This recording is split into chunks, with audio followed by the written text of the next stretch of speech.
Hello and welcome to SpyHards podcast. I'm Agent Scott. And I'm Cam the Provocateur, beaming in.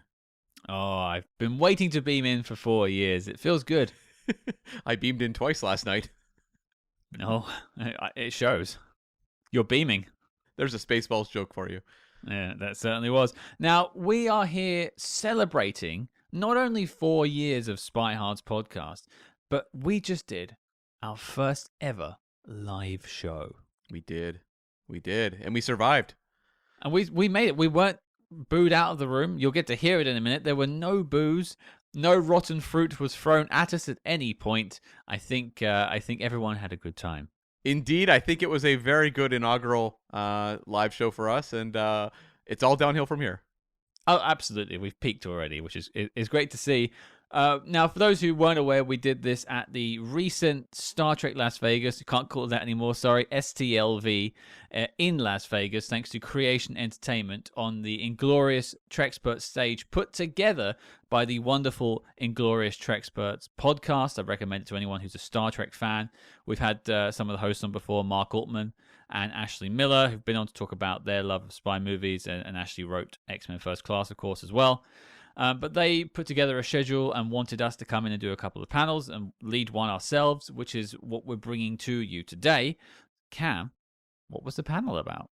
Yes, we were talking about the Season 4 Deep Space Nine episode, Our Man Bashir, which is an homage to not just 60s James Bond, but Matt Helm, Wild Wild West, and a whole bunch more. And, you know, we mentioned this in the live panel, which we'll get to in a second, but there's a few times where our love of Star Trek and our love of spy movies and spy media do cross over. This is one of those very rare occasions. And it wasn't just us talking about our love for the episode.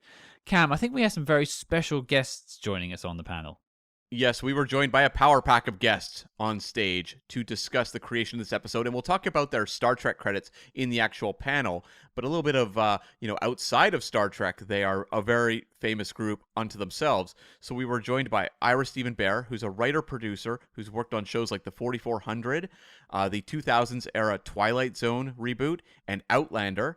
We were joined by Ronald D, the creator of Battlestar Galactica, the newer version, Outlander, and For All Mankind, as well as Robert Hewitt Wolfe, who was the creator of Andromeda and was a writer and exec producer on the TV series Elementary. Absolutely.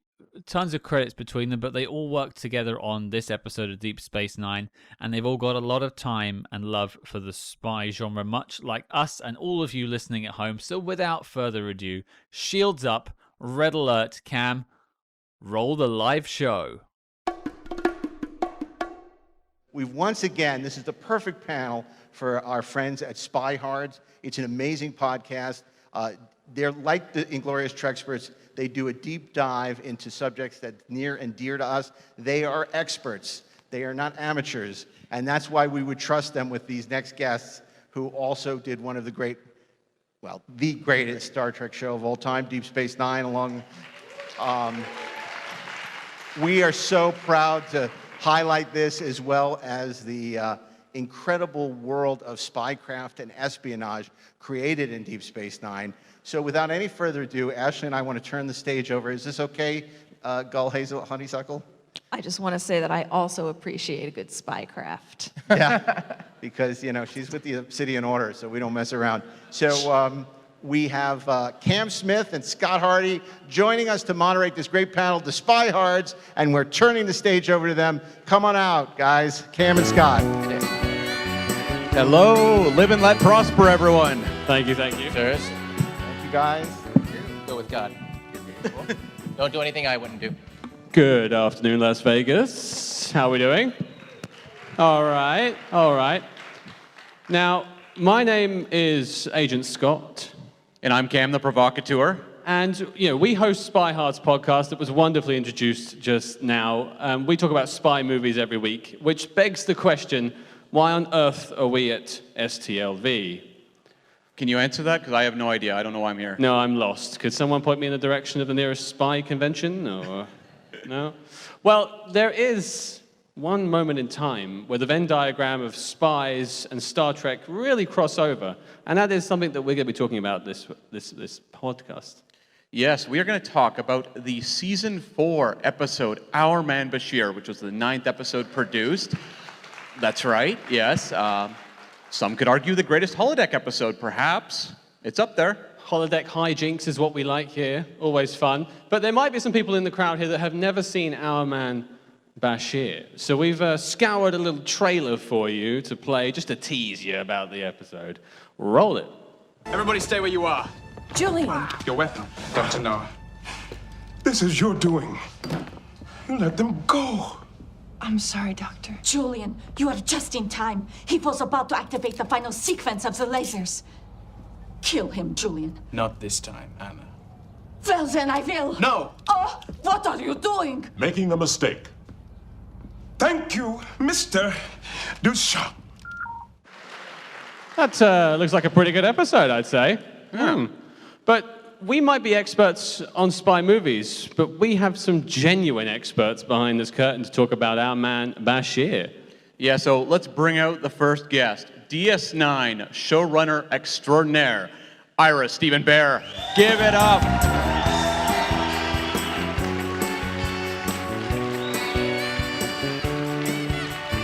There it is.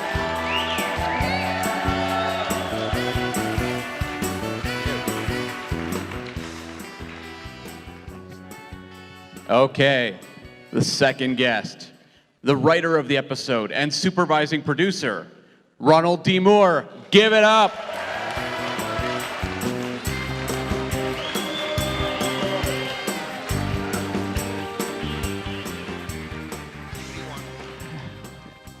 And lastly, co-producer of Our Man Bashir, Robert Hewitt Wolfe.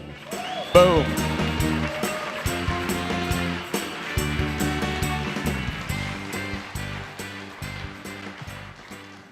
Let's sit down and talk about it. Ooh-wee. You're supposed to say, let's debrief them. Ah, yes, it's a debrief, right, that makes sense. Well, I mean, we could talk for a half hour about how we got to Our Man Bashir, but I think let's just dive right into the episode itself, because I'm super curious about how we went from the first few seasons of DS9 to doing a full-on spy homage in Season 4. And so where did the first sort of nugget of Our Man Bashir sprout? Where did it come from, the idea of doing this sort of a spy story or a Bashir-focused story? As I recall, I think we were interested in doing a holosuite episode, and we were just looking for something fun to do in the holosuite. And I think there was a collective sense in the room that doing a spy thing would be really fun, because it was kind of baked into Deep Space with Garrick and, you know, a lot of the things that we were playing around with. And the idea of Julian Bashir as being a super spy, as a Bond-esque kind of spy, was sort of irresistible. And I think it was just one of those ideas that we all just kind of loved and glommed onto as soon as somebody pitched it in the room. Yeah, I don't remember who pitched the specifics anymore. I remember the other thing that we thought would be really fun is having Garrick, who might be a real spy, on a fake spy adventure so he could comment on how ridiculous the whole thing was. And I think that was a big part of the appeal. Yeah, Bob Galan, right? He pitched the idea of the holosuite and having to save some of the people who were in some accident, and it was like, oh yeah, that's a cool way to have Jeopardy in the house. We got all excited about that. Then Ron, you talked about doing it as a spy, and you know, from the get-go with Garrick, you know, Peter Allen Fields had done The Man from U.N.C.L.E. And so that was always like an amazingly cool thing to hang out with a guy who had done The Man from U.N.C.L.E. And which is why Garrick was a tailor, because the tailor shop was how you got into U.N.C.L.E. headquarters. So it was baked into the kind of DNA of the show. And when Ron said, you know, let's do a spy thing, and you know, it just seemed something good for Julian, because by then his character had pretty much, you know, been redeemed. Yeah. Right? Yeah. They didn't hate him as much as they did in season 1. That's right.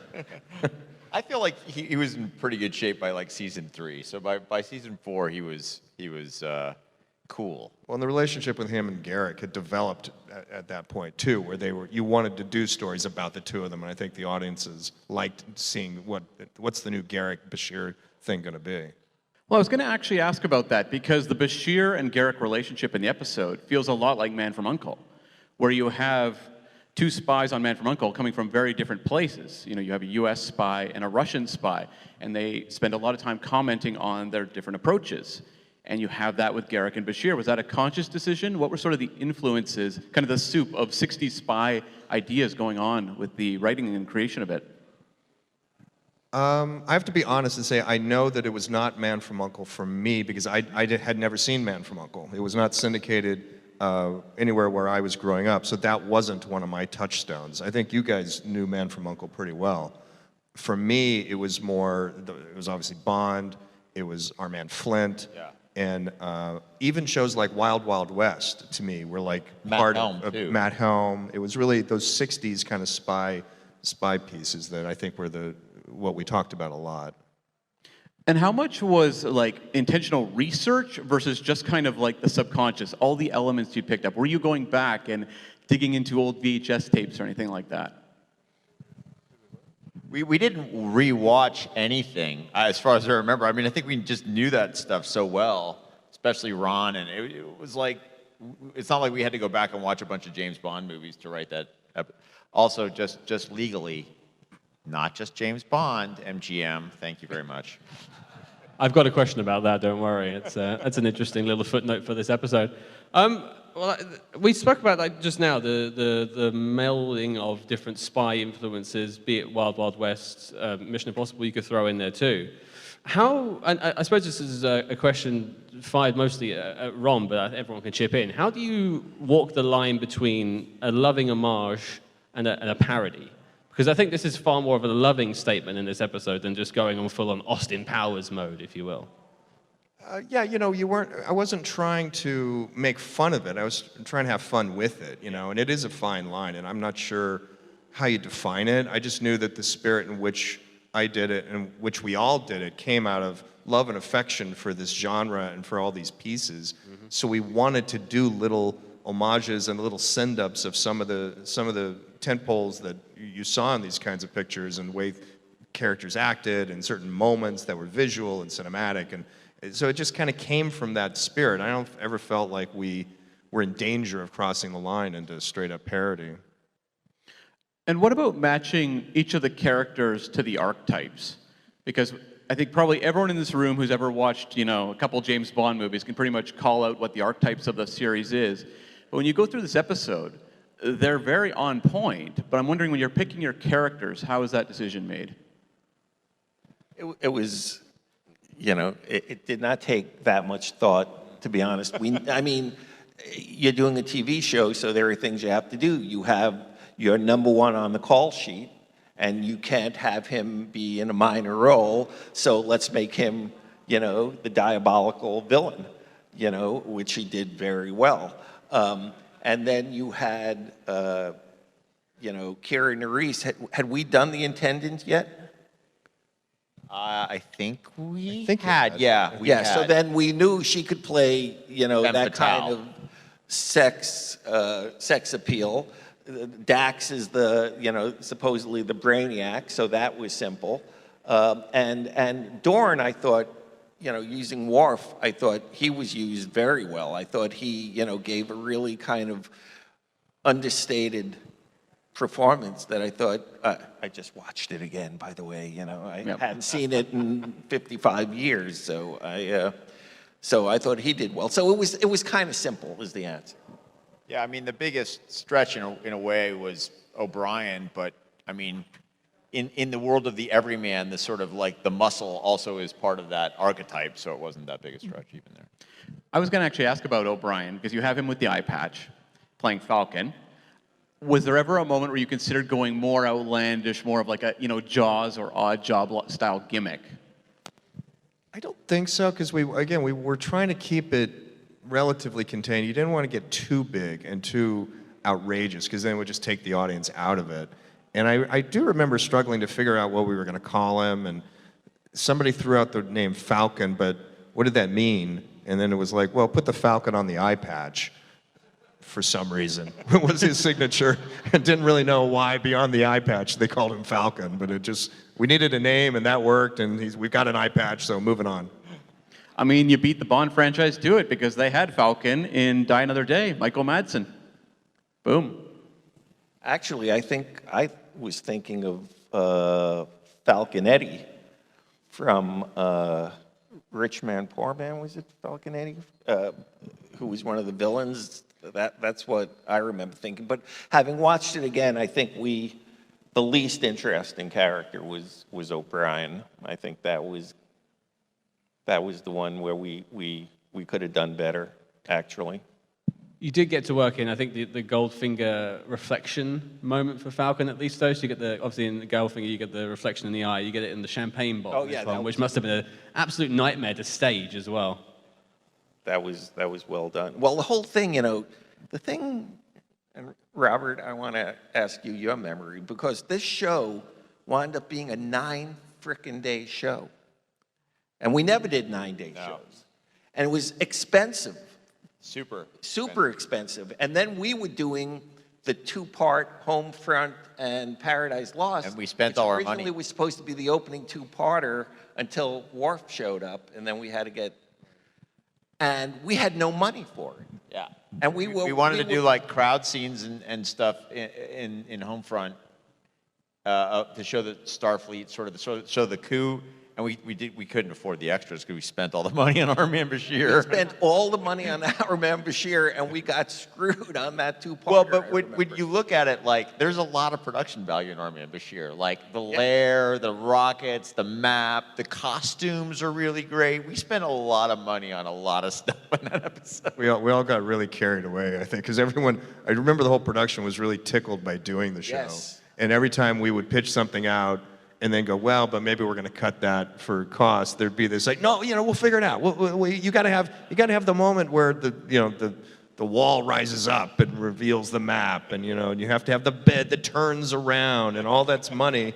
And every time I remember, literally every time we talked about cutting something, somebody would object and say, no, we can figure that out. We can figure that out, because they all wanted to do it. I mean, just like if you think about it, we never had to make costumes for our principal characters. They wore the same things all the time. I mean, occasionally they would wear something else, but in this episode, every single one of those characters needed a new costume. And not only that, they Zimmerman was like, Zimmerman or no? Who's our costume guy? Bob Blackman. Bob Blackman was like, not only am I going to make a new costume for all these characters, they're going to be fabulous, basically. So, and they are fabulous. I mean, that Nehru jacket on Avery and that slinky dress on Nana, I mean, and the tuxedos. I mean, so that all costs money, It was like, it was kind of like a prequel to Trials and Tribulations, where the whole production staff got giddy. It's like they wanted it to be really good. Yeah. Mm-hmm. And I look back on it and I would have, it just shows how we were always flying by the seat of our pants. That we were so busy on what was right in front of us, we didn't realize that we were going to ultimately have to pay the price for 9 days. But yeah, that's how we did it. That's how we rolled.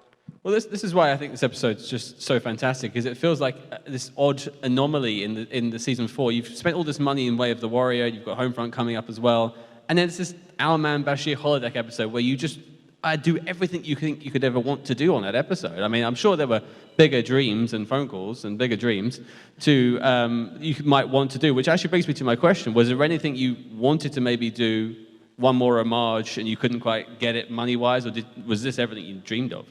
I think there was a moment when we talked about returning to it. I do remember that, and I think if my memory is correct, it was a pushback from legal, because MGM got very upset. MGM, well, yeah, right? MGM threatened to sue us if we ever did another one. Yeah. We basically had to promise. We never asked for permission, so we had to ask for forgiveness. Yeah.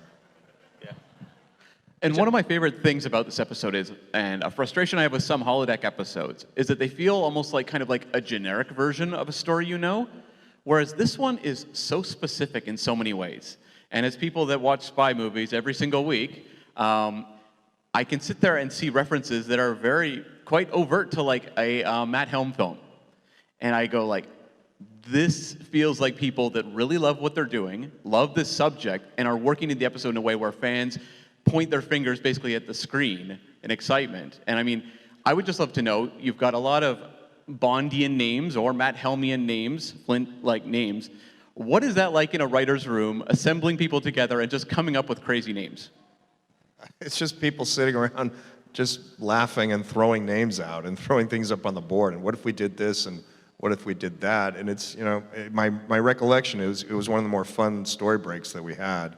And because everyone kept pitching in little pieces of favorite movies or favorite TV shows, I kept wanting to figure out a way that Julian would have a Derringer in his sleeve like James West did, right? And I couldn't figure out a way to justify or why in this format he would have a Derringer in his sleeve. But we were all looking for little touches like that.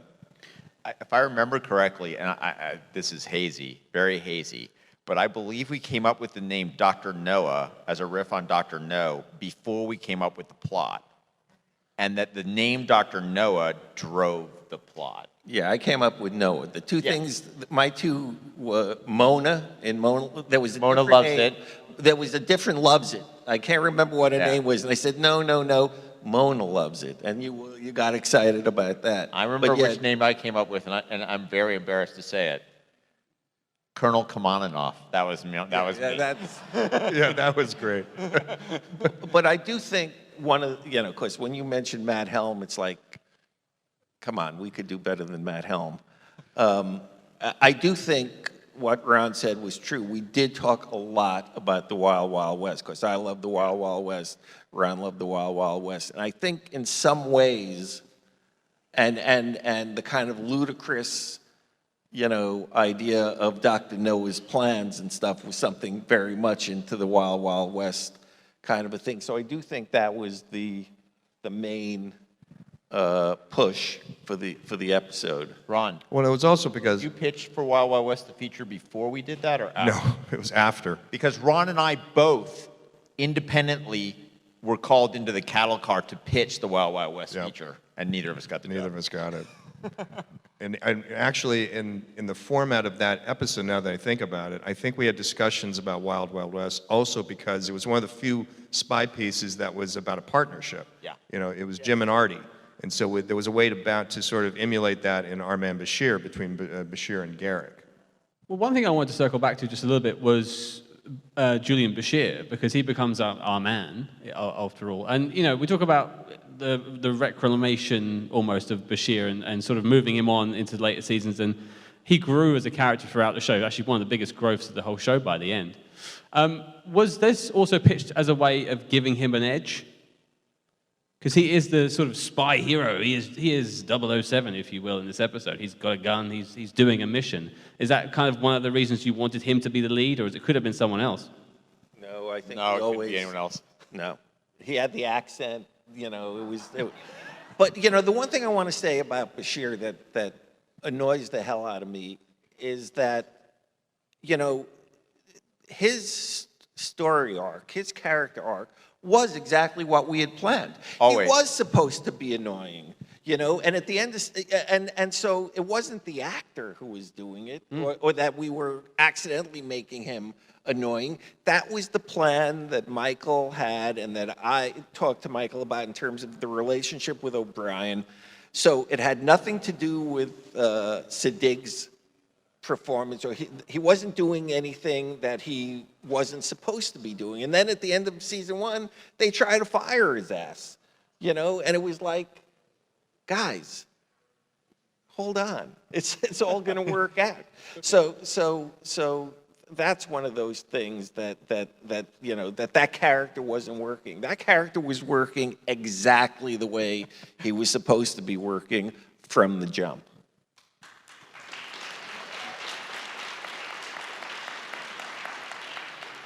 And there's a lot of great DS9 lines that get quoted all the time. But to me, Garrick saying to him at the end, you're a man who dreams of being a hero because deep down you're not. Just, there's the core of your character right there. And it's just such a perfect encapsulation. And if anyone was, I think, uncertain about the direction of the character, it's like you're putting it right there. Like, from that point forward, that's going to be really important. Yeah, I think that's absolutely true. And Garrick had the ability to cut to the heart of a lot of things and a lot of scenes with a lot of characters. And that was one of the beauties of writing for Garrick, is that he could just bring that kind of incisive point to something when you needed it. Yeah, he's the liar who tells the truth, right? One of the things that shocked me, I don't know what you guys think, I don't know when's the last time you watched the episode, but it really struck me that in a tuxedo, Garrick, his body language became so much more human. You know, without that without his, tailor outfit and stuff like that, those futuristic costumes everyone always complained about for the most part, whether it was Starfleet uniforms or something else. But man, his whole body movement was like, it's like, no, I couldn't tell whether the character was doing it to fit into the program or it was just Andy feeling more comfortable. But he definitely looks different.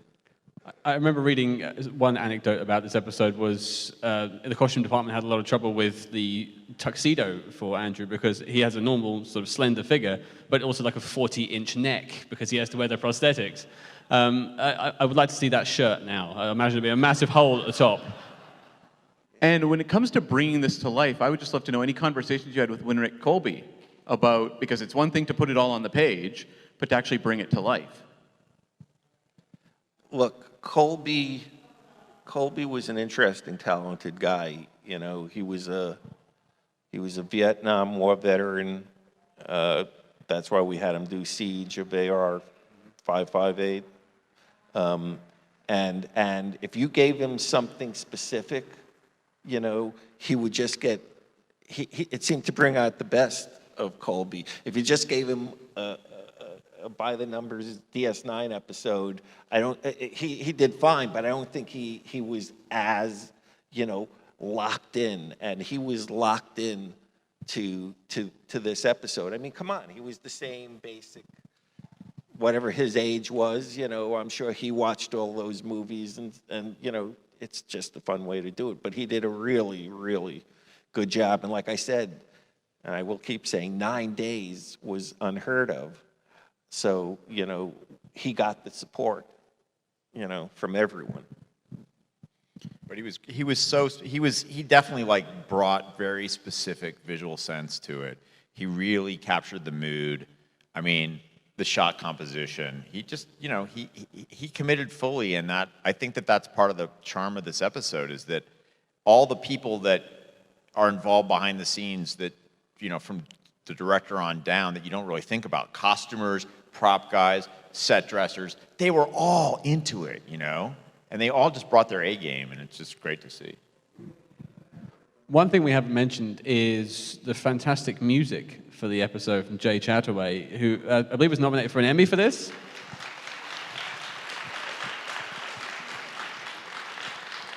We played a little bit of it when we walked in earlier on. It's a fantastic bit of music. I think La La Land have released the whole thing, or it is certainly out there for you to go and listen to all of the pieces from the episode. It's a wonderful bit of work. But again, I think it all just sort of wraps into this love for the spy movies and spy television that you've all got behind the scenes of this episode, because Jay definitely got the assignment for this one. But was there any notes from yourselves of how to put the episode together music-wise, or thoughts Jay had? Do you remember any recollections of that part of it? No, because I think in terms of the music, we were so far removed from post in general. I don't remember having conversations with Jay. The only time I remember really being involved in the music, and I know some of you will boo about it, was Vic Fontaine. I mean, when we did Vic Fontaine, we were very much involved with that. We definitely had a lot to say. But other than that, yeah, unfortunately, that was, Rick controlled all of that, and our opinion was not asked for or wanted. I wrote a song with Jay. I've never talked to him, because I wrote this Klingon drinking song, and I wrote the lyrics, and Jay wrote the music. We never talked about it. It was just he just got the words and he wrote the song, and that's it. I had to wonder, rewatching the episode just the other night, if, had this episode been made now, they would have done something with the opening credits, and the asteroid going across the screen a la James Bond. You could have done something there. We didn't have the money for that. Yeah. Seriously, like those credits, because they were all models, and like it was incredibly difficult. And even like when we changed them in the third season, fourth season, fourth. When we changed them, I mean, it was a big deal, and it was a lot of money just to like add the dude welding and the Defiant and stuff like that. It was like a big deal. So we had definite production limitations when it came to visual effects, and we couldn't just like junk the credits and change them like a lot of shows do now. One thing, you mentioned the reaction from MGM UA afterwards and their little letter and such. One thing that jumped out to me when I was doing my research for this is this episode comes out 2 weeks, I think, after GoldenEye, which is a very important time in 1995 for Bond fans out there. We've been missing some Bond on our screens. So was that a conscious thing with scheduling, or just this had happened to happen? I think that was just a coincidence. I don't remember us even being aware. That's so much planning, more foresight than we had usually in the moment. Wow. But I would say that the fact that that happened probably added to their ire. Yes. Was there ever considerations of a follow-up, before getting that letter? Yes. Yeah, we kicked it around like, hey, we should go back and do another one of those. I mean, it was so much fun. It was expensive, but it was so much fun.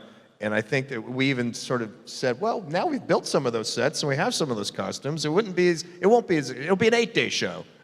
But we also talked about just doing it as like a little pop. Right? Yeah, just there do a little There pop. were some things where we were like, let's just do a scene of like Garrick and Bashir doing a little bit of this thing again, and just like as a way to enter an episode or as a little bit in an episode, or just come out of the holosuite in tuxedos. In the tuxedos, and even that's what I don't understand why. It had to be because of the MGM. Oh, it was thing. 100%. Because otherwise, we definitely would have had him come out in the tuxedos talking, smack about something that happened. I'm but sure. Nothing. We were specifically told not to do that. I believe. We really got shut down hard. I mean hard, because usually we would have pushed back. Yeah. And be the brats of the franchise, but we didn't even try. So it must have been really like, you're done. I remember that there was like definitely when we talked about doing it again, I think is when we heard that we had been very naughty and we should not do that. Because I can only imagine how Vic Fontaine would have fit into that world, for example. But yeah, you bet. It would have been a lot of fun. And maybe even the title Quark-to-Pussy. Yeah. Just pitching it. MGM will be contacting you very soon. Yeah. It wouldn't be the first time. We interrupt this program to bring you a special report. Red alert, SpyHards, we are shaking things up over on the Patreon page. That's right, we are launching an exclusive new show where we tackle the exploits of the small screen's greatest secret agents, like Jack Bauer, George Smiley, and beyond.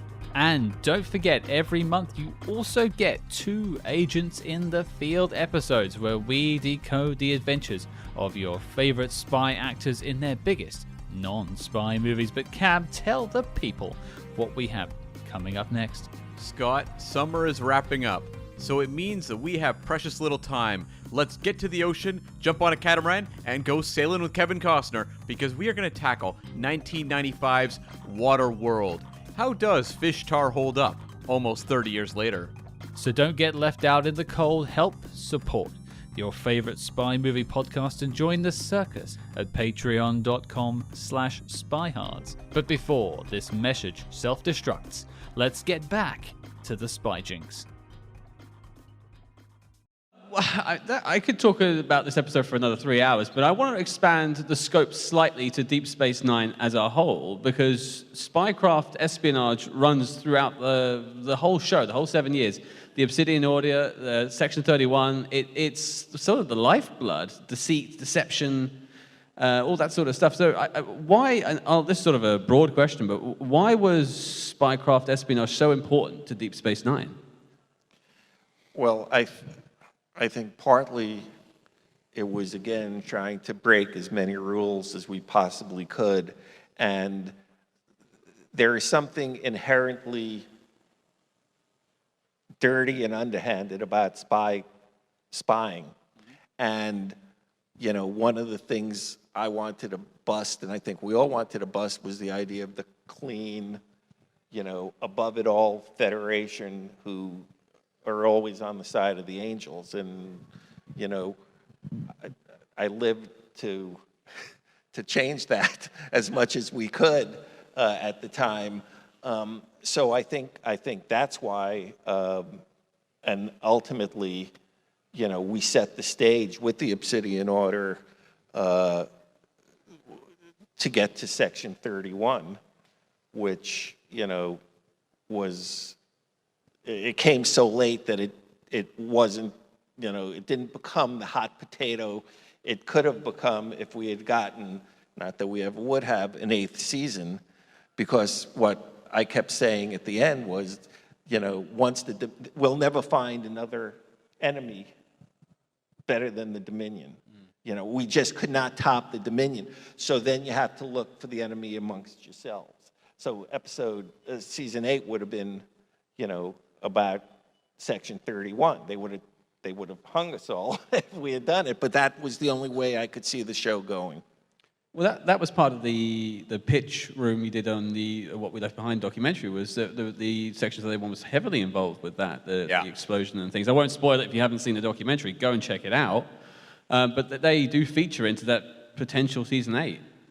Right, but you know, one of the things that we had talked about, you know, and again, I'm not saying it would have happened because they probably would have stood us up against the wall, but I really felt that the problem, that the battlefield would have to be Earth, you know, and obviously you're doing a space show that they don't really want to spend too much time on Earth. Plus, it's expensive finding sets and locations and stuff like that. But to me, I mean, it was never going to happen because we knew we were 7 and done. But that, to me, was the, you know, the shining city on the hill. If we got a chance to keep going, theoretically, that's what it would have been. The enemy is ourselves. So there you go. For me, like, we say at some point, like, it's easy to be a saint in paradise, and we also talk about, like, you know, kind of in a way, Deep Space Nine was about how the sausage is made. You know, like, if you want paradise, you have to earn it. And when you're trying to earn paradise or protect paradise, you know, you can very easily slip into utilitarianism, you know, and ends justifies the means stuff. And so that was kind of the idea for us, was that was the temptation of the darker road was always there. And part of that was, for me anyway, was like telling my dad's story, because my father was a Green Beret in Vietnam. And so he did a lot of very questionable things to help to sort of, in his mind, protect the United States. And also, as my father once told me, like, when he was a Green Beret, the Army did not love us, he used to say, but the CIA loved us so much. My dad legit did some stuff for the CIA and had a classified stomach wound. So some of that was like me sort of exercising family demons for the stuff that I was doing, as far as Garrick and Obsidian Order. And Ron, what about from you, just in terms of writing espionage in television and Deep Space Nine specifically? What was sort of the interest there, and what did you enjoy about writing those sort of stories?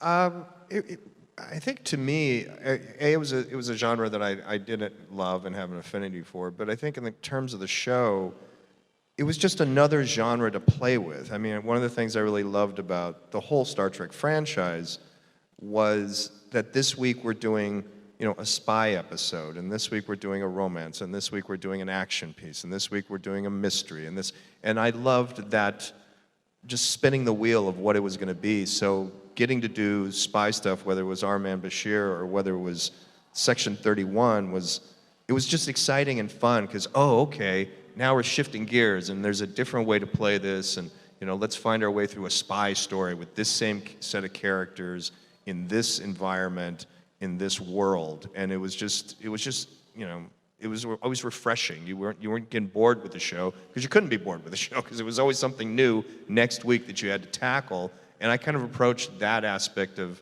like Section 31 stories and anything with Garrick and Bashir in that spirit of like, wow, okay, cool, let's do another spy one. I do remember, though, Ron, you and I talking and you saying how unfortunate it was we got to Section 31 so late in the game, and that we were never going to get a chance to explore it more. It was like, you know, not that we could have gotten it any earlier, most likely, but yeah, it was a playing field we knew we were not going to spend enough time in. Yeah, we didn't get to play with those toys, so everybody else started playing with them after. Well, and it was fun too, because I came over from Next Generation, and then you guys had already had these discussions, and it was like, what do you mean? There's a what? You've established a Section 31? Do people know about this? You know, how are you getting away with it? It was such a like, holy crap, look what they're doing over here. That no one's looking, and they're doing this really deeply subversive thing on Deep Space Nine. Yeah, there you go. That's the espionage right there. Like, we were doing things because no one was paying attention to us. We were doing sneaky things in the background. Ron and I had a lunch at a pizza place on Hollywood Boulevard when he was about to come on the show, or I think it was already a done deal. And we were talking about, the show and what the show could be and where it was going, and Ron knew the show, but it wasn't something he'd been living with, obviously, because he was doing TNG, and he kept looking at me like, really? We could do that? We're going to be able to do that? It was kind of cool. It was a funny lunch. I mean, what I find really interesting too is that, like, when I see the espionage depicted on DS9, whether it's Obsidian Order, whether it is Section 31, it feels like it's a Le Carre world more so, and its ability to kind of ground it in a very real-world setting. And yet when you go to Our Man Bashir, that's to me where a lot of the comedy comes from, is that that's something that Garrick knows. He knows that world and he lives in it, and so to have him then kind of observing a very 60s James Bond setting, that to me is like the brilliant contrast in the episode, and I think that's something that a lot of people can watch it and say, it's a really fun, Bond homage. But it's the commentary coming from the characters and how it influences, or speaks to their worldviews, that is why this episode is raised up that extra level for me. I do remember us specifically saying at one point that Garrick was a Le Carre character that had wandered into a Bond movie in that episode. Yeah, that was really fun, just in and of itself. We've only got a little bit of time left, so there are some microphones at the side if people do have a couple of questions, do have a lineup, and we'll get to those in a minute. I did queue up this question beforehand, so there's been some time to think about it, and this is a question for us, but we talk about spy movies every week here on SpyHards. Gentlemen, I want to hear from you down the line. Your favorite spy movie of all time? I'll start with you, Robert. Well, all time is tough, but I'm gonna pick my favorite spy movie the last decade, which is actually Atomic Blonde. I think it's such a fun, great spy movie. It's such a smart period piece. She's terrific. The action sequences are amazing, and the Spycraft is actually pretty good. And then the music is just like kills it. So if you've never seen Atomic Blonde and you love spy movies, I highly recommend it. I'm still very, very fond of Dr. No. It was the first of those films I ever personally saw, and I was really captivated by it. But in terms of my favorite spy piece is really the Alec Guinness version of Tinker Tailor's Soldier Spy, which is an amazing piece of work. And when I came to Next Generation, I had never seen it or really knew anything about it, had not read the books, but I was the most junior member of that staff, and the other writers started referring to me as young Peter Gwillem. Maybe the guy came from you. That was your nickname. That was my nickname, and I had to find who the hell is young Peter Gwillem, and then I discovered Tinker Tailor. Before the internet, when you couldn't look it up. That's right. Yeah, that was your nickname. He took my answer. I remember my mother taking me to see Dr. No at the Devon Theater in the Bronx, and Ursula Andress coming out of the water, that was like, I want to be a spy. I want to spy her out. Look, I was 9. I do want to say that Britt Eklund is the mother of my next door neighbor. So if you want to meet a Bond girl, just come hang out. So I just, the moment where James Bond shoots what's his name? I can't Dent? remember. In the chair. Yeah, Dent. You've had your 6. Yeah. I thought, that was like something I'd never seen before. I was 9. I hadn't seen a lot. But it's like, what the hell is this? And my mother was already thinking, maybe this was not the best idea to take him to see this. And then I would also say Tinker Tailor, which is absolutely brilliant.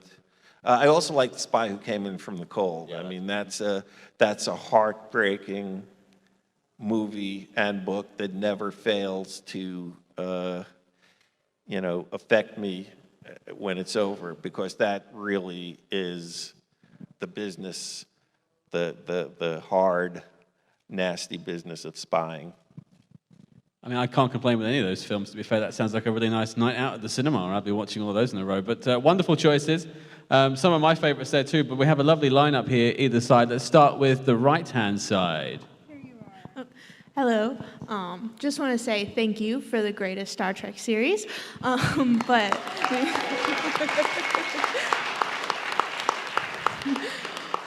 husband and I just rewatched it all, and we always really enjoyed the fun, wacky side quest episodes, and we always thought the actors had a great time playing like new characters that they didn't get to. But I was wondering, like, how was it writing those episodes? Was it just like more difficult than writing a traditional fighting one, or was it fun to have a break and do like a beach day on Ryza?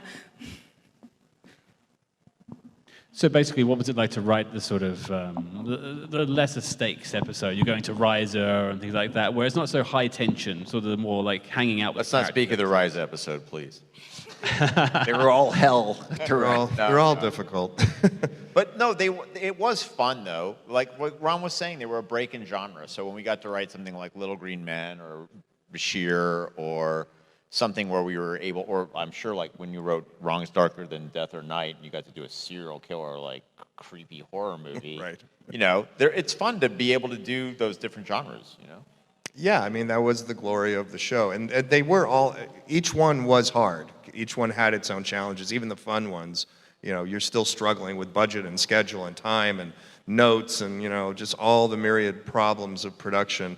So there's always a part of you that's struggling no matter what it is. But there are definitely some shows where you just had a little bit more bounce in your step when you went down to the sound stage than others. I will say this, whatever we felt was not what the actors felt. The actors most of the time thought we were out of our minds. and a lot of times I would feel the blowback of like, last week I was, doing this and it was life and death, and now you have me, I'm an idiot, doing this, and it's like, guys, I'm playing baseball. What? Just roll with it, Just roll with it. Thank you for your question. On the left, please. How's it going? I have to say that DS9 is my favorite Trek. And I'm one of the latecomers. I found it in 2016 or 17. All of Trek. I have a kind of a tough question. You don't have to answer it, but I think Jake Sisko has the most potential in the series from where you ended off. So, like, where do you see Jake Sisko? Did he follow in his father's footsteps? Did he still become a writer, or a combination of both, or maybe, I don't know. I'm just curious. I personally do not think he would have ever joined Starfleet. I feel like he actually may end up writing Anselm someday. I think he's a war journalist for a while, and then like Hemingway, he becomes a novelist, and I think he becomes a very celebrated novelist. And this son of a war hero who becomes a very accomplished writer. And if you don't believe that can happen, all you have to do is Wikipedia Alexander Dumas and look at what his dad's story was. Thank you so much. Thank you for your question. On the right, please. Hi, first, a big shout out to Trexperts and Creation for this year. It seems like there's a great focus on all the artists that are also behind the creation of Star Trek. So a lot of us really appreciate that. Yeah, so thank you so much for also coming. I guess my question is, in the writer's room, with all those hours that you guys are spending together, were there any ideas or conflicts that developed of you can't let something go, and how did that resolve? I'm sure we all had our individual hobby horses of things that we were constantly pitching and getting rejected for one reason or another. I'm trying to remember. I mean, it was also the desperation of doing 26 episodes. If you had an idea that remotely worked, it was going up on that board somewhere. And we were going to get to it because at a certain point, it's episode 18, and oh my God, we have 8 more to go. Something's going to get shot. We better find it. So there wasn't a lot of luxury of like the ones that we wish. I'm trying to think of anything that we never got to. It was stressful, man. I mean, it was a very stressful job. Yeah. And like if we ever had conflict, it was usually about not what to do in a way, but more like how to do it. Because, you know, we were all headstrong and we all had our own sense of story, and we would basically argue it out in the room. That was our job. So sometimes that would get a little. Ron and I got into it a couple times, I'm sure. You know, it was the Warner Brothers cartoon, you know, where the sheepdog and the coyote. Yeah, exactly. You know, they punch in, and you do this thing, then you punch in, and you go to lunch. There was very little rah rah rah. And then we went back. There was almost no rah rah rah, but there was maybe like once or twice a year. Yes. Thank you for your question, and I believe that is us out of time. We could go on for much, much longer, but let's hear it, everyone, for Ira, for Ron, and for Robert. So he strikes. And they all will return.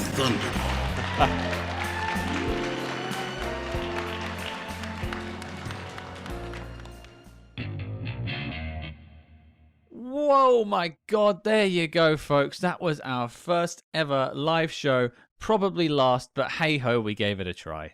And of course, we have to thank Mark Altman, Ashley Miller, and Darren Doctorman for being, you know, the Inglorious Trexperts masterminds behind the stage and bringing us to the party with them.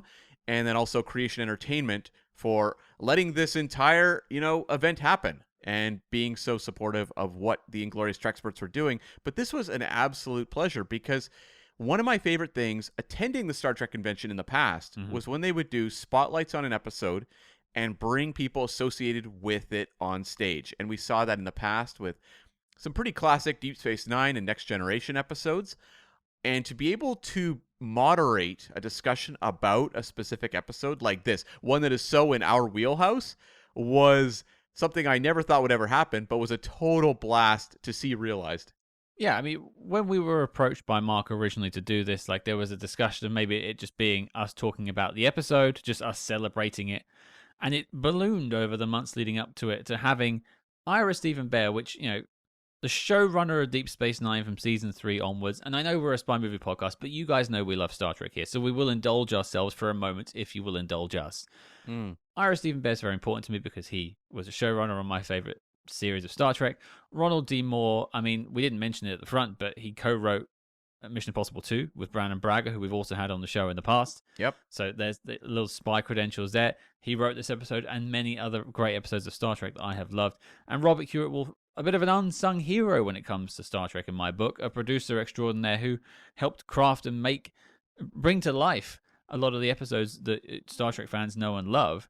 And to have all three on the stage with us and to be given about 40-odd minutes, thanks to Mark and the Inglorious Trexperts, to just probe their minds and find out more about an episode that you and I both really love. We think it's a great James Bond send-up. And if you've made it this far in the episode and you haven't actually watched Our Man Bashir, turn this off and go and watch it, because I guarantee to you, if you like James Bond and you don't like Star Trek, you'll still love this episode.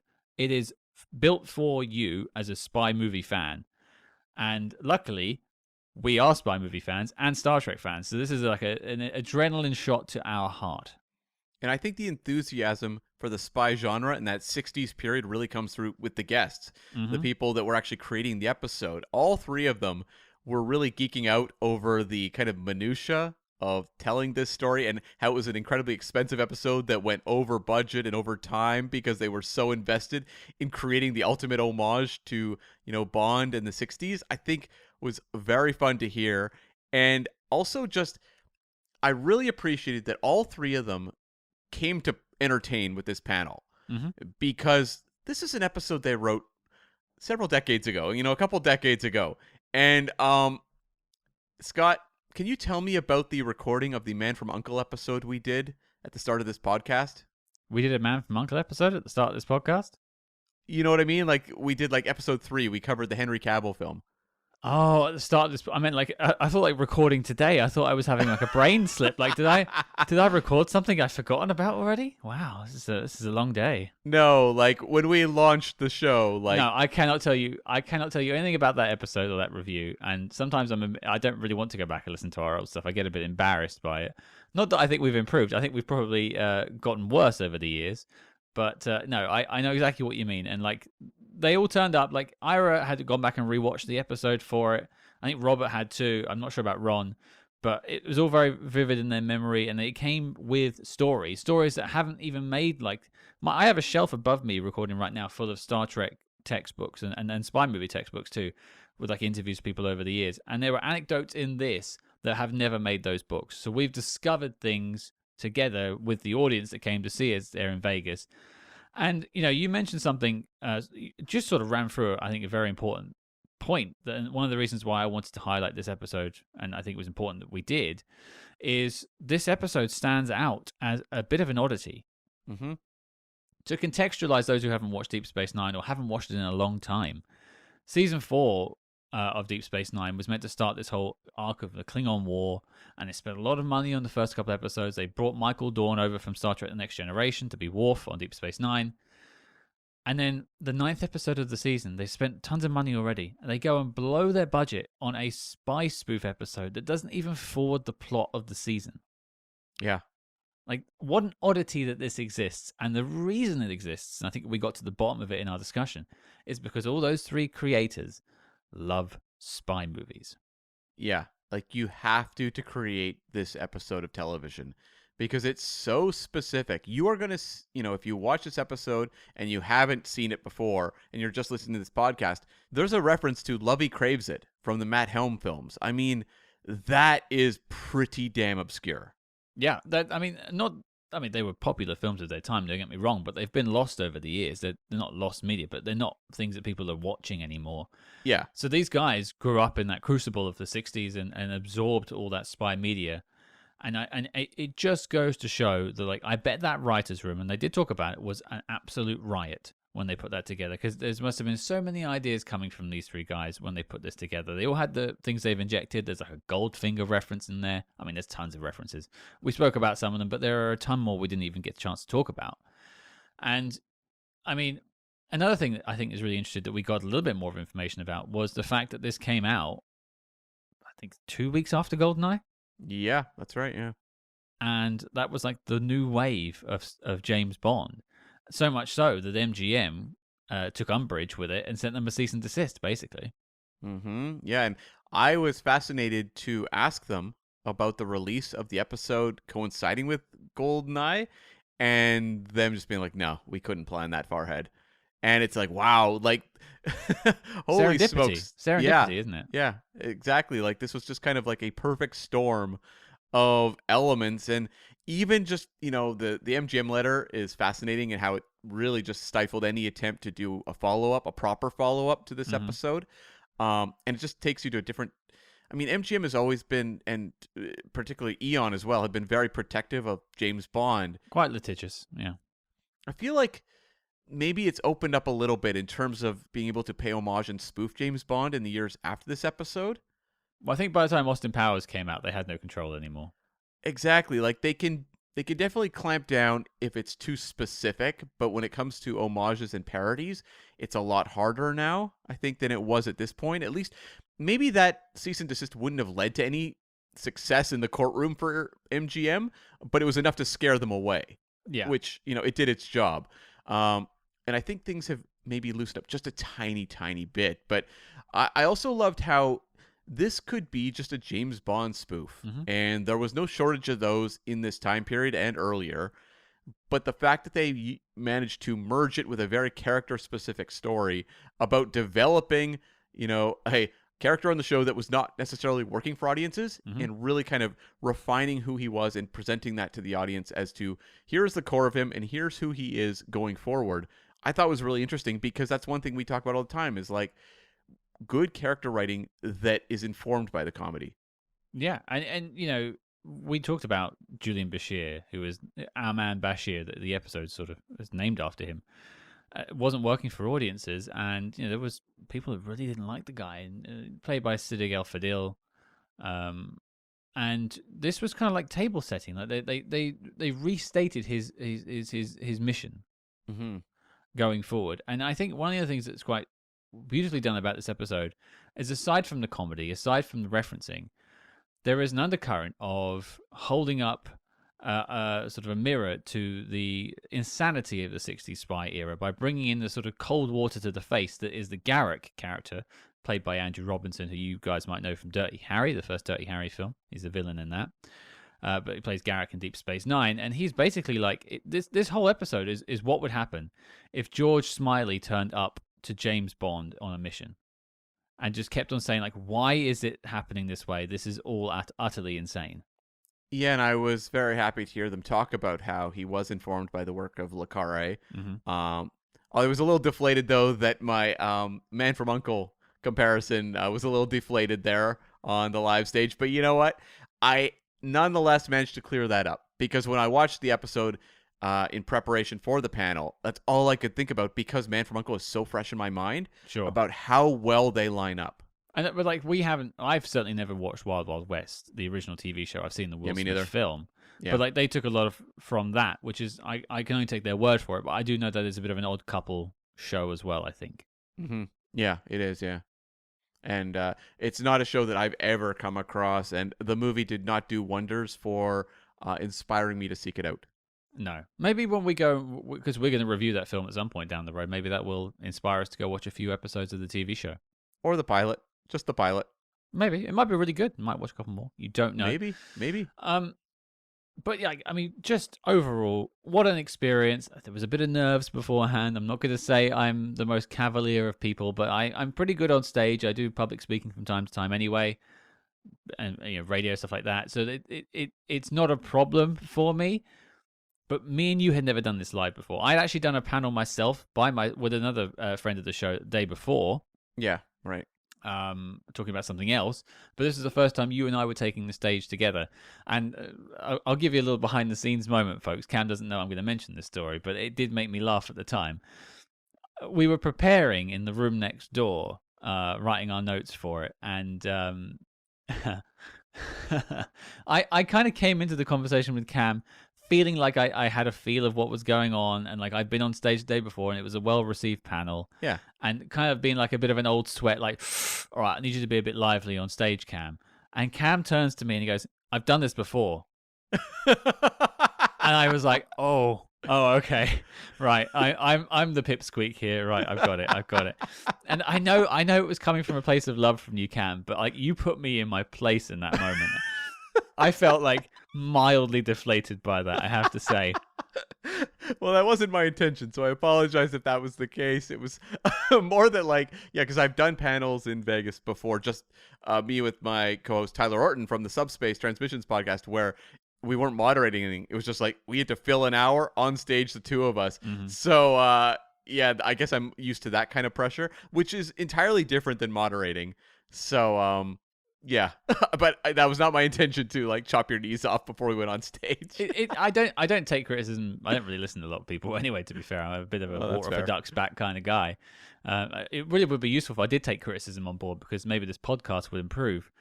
But yeah, I just found that moment to be quite funny. But I have to say, like from the bottom of my heart, thank you for being there with me on stage, because there was many times where I ran out of things to say, and you came in with some great questions. And I'll tip my hat to you here. You ad-libbed one of my favorite things I think I've ever heard on this podcast, and I'll let you explain how we got there. Are you talking about the joke title of the sequel? Yes.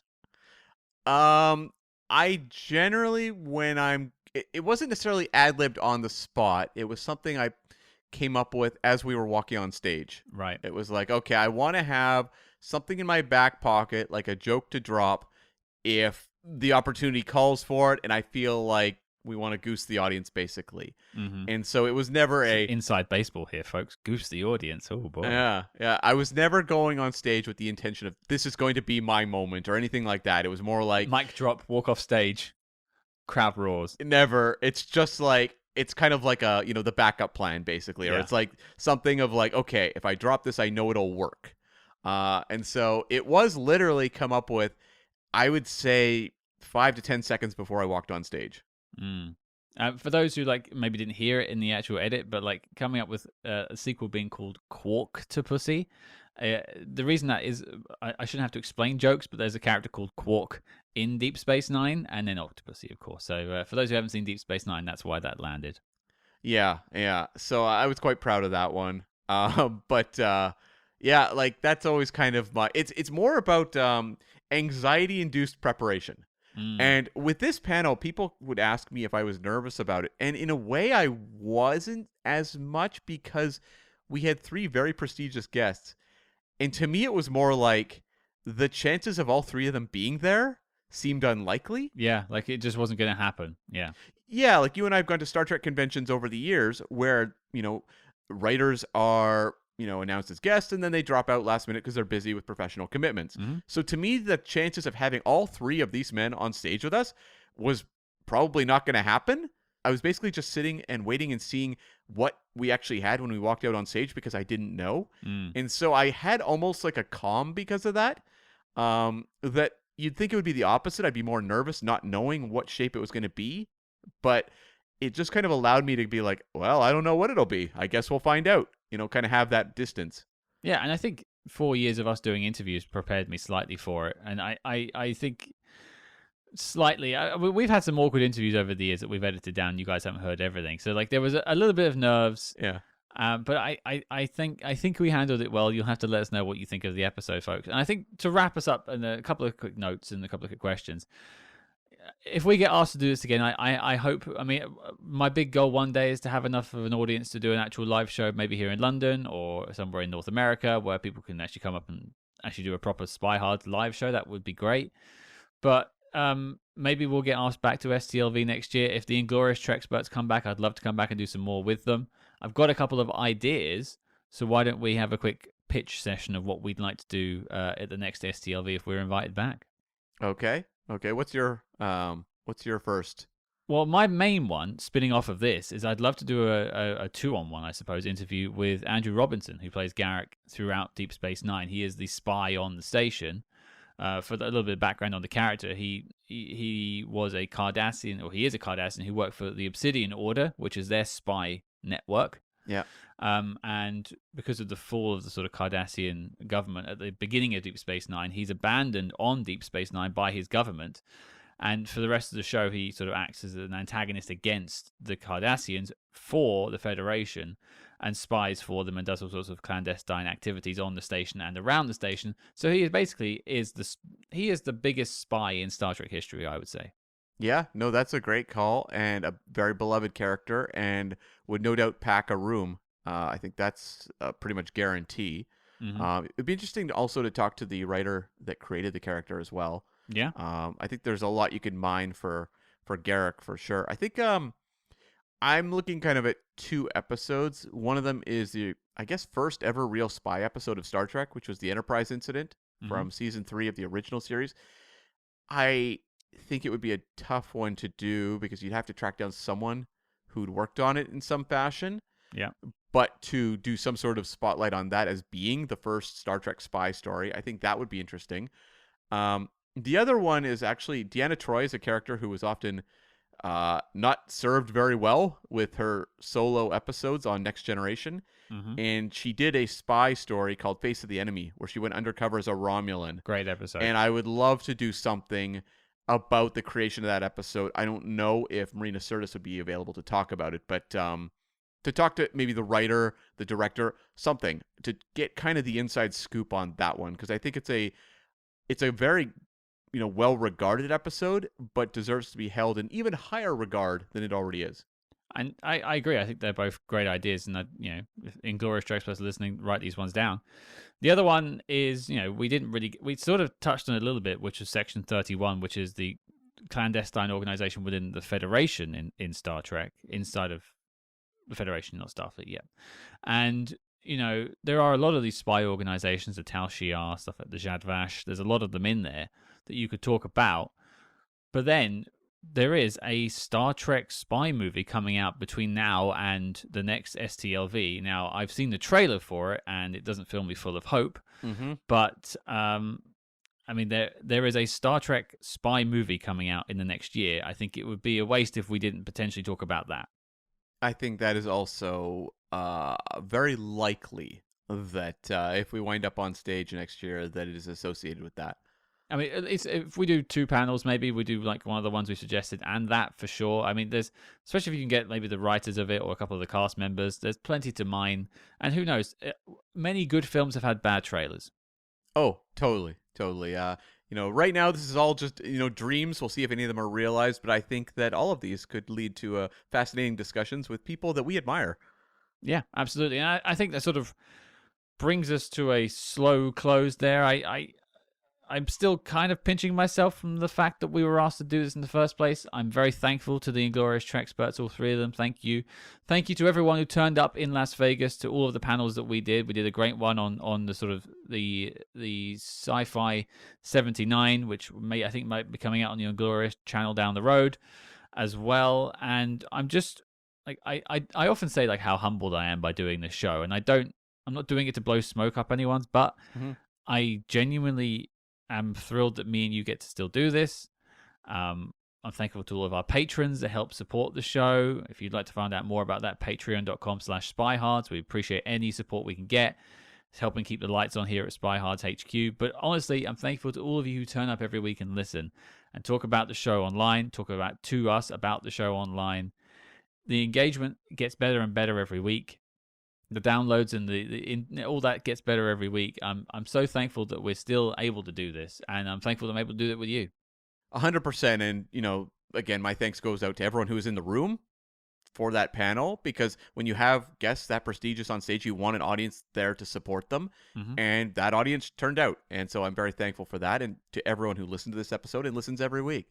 And also, I'm thankful to Nicholas Meyer, our first ever interview, who came from the Star Trek world. We brought him on to talk about Tomorrow Never Dies. We were a little fledgling podcast with pretty much nothing to our name, and he agreed to come on and talk about his contributions to that second Pierce Brosnan Bond film, and really got the ball rolling. And, we've obviously evolved a lot as interviewers over time, but we wouldn't have necessarily been as inspired to wander down that road were it not for that first interview with Nicholas Meyer. Yeah, and all that started was an email, and it just grew from there. And I just think it goes to show that if you put positive energy out there, it might not catch every time, but eventually people will pick up on it. Yeah, totally. So I guess that wraps us up for our celebration of 4 years of SpyHards. On to the 5th year. We've got a great lineup of films coming in the next few months, and let's lead it off with a big one, Cam. Well, Scott, we are just celebrating a panel we did about 60s spy properties and how influential they were. We are going to bounce on over to a very celebrated 60s spy property that was remade into movies that were very successful, and we've been chronicling them. We are going to look at the 4th Mission Impossible film, Ghost Protocol, from 2011, directed by Brad Bird. Now, I know a lot of you loved our episode on Mission Impossible 3. We loved having Scott Mantz on to talk about it. It's one of my favorite episodes we've done this year. If you haven't listened to that yet, go back and give it a listen. It's great, and also a bit of Trek love in there too. But I've been hearing from people, they want us to talk about Ghost Protocol. There's a lot of love for this film. Let's find out what we think about it in 2024. Your mission, folks, should you choose to accept it, is to go Ghost with us as we take a look at Mission Impossible Ghost Protocol. And I won't spoil who, but we've got 2 very fascinating Spy Master interviews to come alongside it as well. We do, yes. Let's just say you might learn some intricate details about how that building was climbed. Okay. And then the fog rolled in. Oh, very subtle there, Scott. But I'll leave that there for now. Join us next week and we begin our next mission. Thank you all for everyone supporting us over the last 4 years. Thank you to everyone who's joined us on Patreon. If you haven't already and you are considering it, please join us over on patreon.com/SpyHards. And if you don't already, make sure to follow us discreetly as always on social media at SpyHards, SpyHards, basically wherever you social media. But until next time, folks, you'll find Cam and I hard at work on that Quark-to-Pussy script.